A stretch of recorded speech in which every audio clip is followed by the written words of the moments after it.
ಇಂದೇ ಡೌನ್ಲೋಡ್ ಮಾಡಿ ಮತ್ತು ನಿಮ್ಮ ನೆಚ್ಚಿನ ಶೋಗಳನ್ನು ಆನಂದಿಸಿ.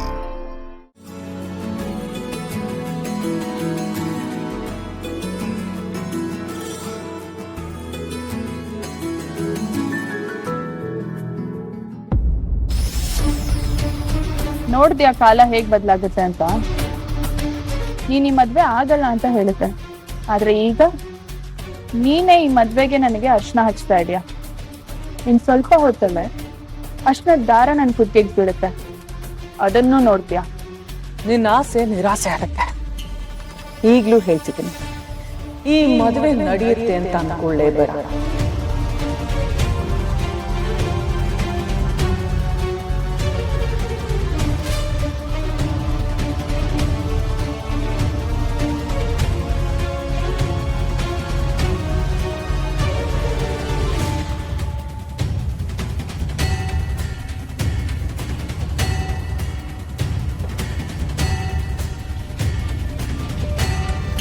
ವೀರು, ನೀನು ಹೋಗಿ ಹಚ್ಚಪ್ಪ. ನಾನು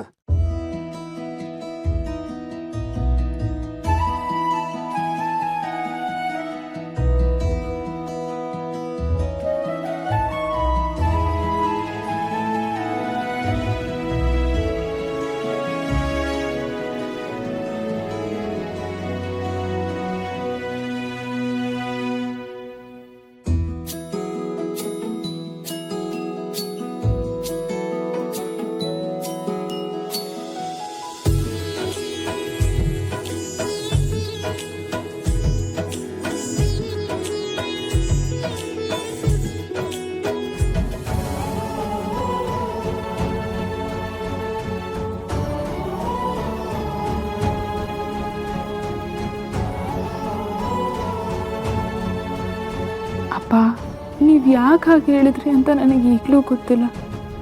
ಮನ್ಸಲ್ಲಿರೋ ಕೋಪದಿಂದನೋ ಅಥವಾ ನೀವು ತಪ್ಪಾಗಿ ತಿಳ್ಕೊಂಡಿರೋದ್ರಿಂದನೂ ನೀವು ಆ ರೀತಿ ಮಾತಾಡಿದ್ದೀರಾ. ನೀವು ನನಗೆ ಅರ್ಶನ ಹಚ್ಚೋ ಆ ಸ್ಪರ್ಶದಿಂದಲೇ ಗೊತ್ತಾಗ್ತಿದೆ ನೀವೇ ನನ್ನಪ್ಪ.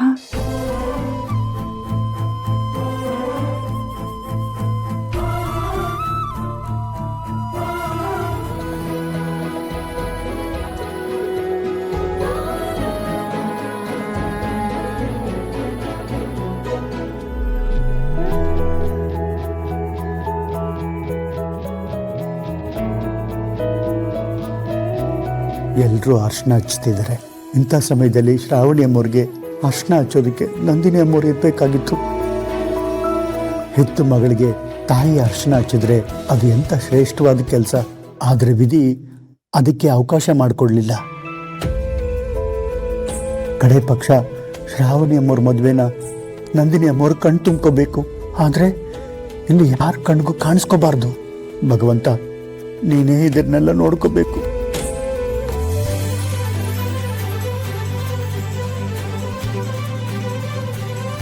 ರೋಹಿತ್ರೆ, ಅರ್ಶನ ಶಾಸ್ತ್ರ ಎಲ್ಲ ಆಯ್ತು. ಬೇರೆ ಯಾವ್ದಾದ್ರು ಶಾಸ್ತ್ರಗಳಿದೆಯಾ? ಅಮ್ಮೋರೆ, ಶ್ರಾವಣಿ ಅಮ್ಮರು ಇದೇ ತಾಳಿನ ಮಂಗಲ್ಯ ಆಗ್ಬೇಕು ಅಂತ ಕೇಳ್ಕೊಂಡಿದ್ದಾರೆ.